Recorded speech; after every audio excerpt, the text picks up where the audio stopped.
Many actions of the church and its shepherds come across as versions of, "Why don't you trust us?" and "You should trust us."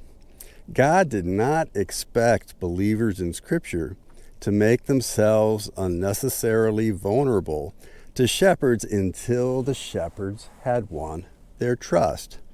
We err when we make trust for human shepherds some kind of proxy for trust in Jesus.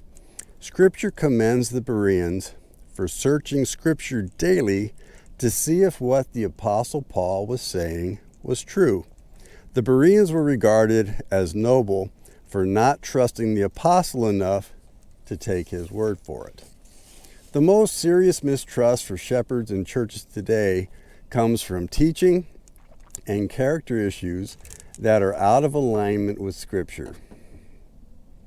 On the teaching side, most of it relates to human commands that go beyond teaching them to obey everything Christ commanded. We need to take delight when our audience challenges us to back up our position directly with Scripture.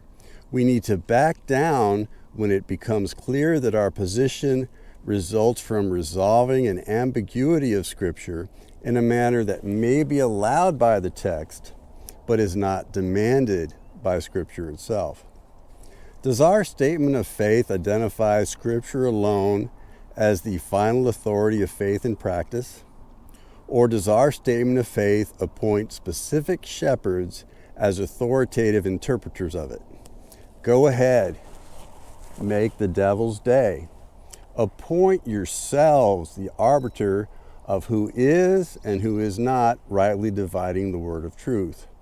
God may have given parents authority to resort to because I said so.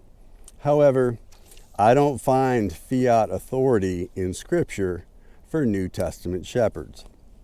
On the character side, earning trust comes down to the shepherds consistently demonstrating the qualities listed for elders in Scripture. It does not really matter if you're calling them elders or not. If they are performing a word ministry, or if they're on the platform in your church, they bear the burden of winning and maintaining trust. They must keep watch as men who will give an account. When James says that those who presume to teach will be judged more strictly, it's not just God doing the judging. The sheep are judging too when we decide to enter and to remain in a pasture. And we should be judging, just as the Bereans judged the Apostle Paul. Shall I go on? Does your church or ministry have a different set of standards for members of an inner circle? Higher standards for elders and leaders are fine. Lower standards are not. When was the last time an elder or an equivalent position was rebuked publicly, as Scripture says, so that the others will take warning?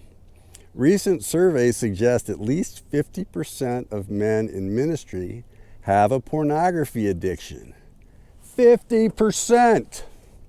Why should the sheep trust any ministry who refuses to rebuke their shepherds in front of everyone, as Scripture instructs?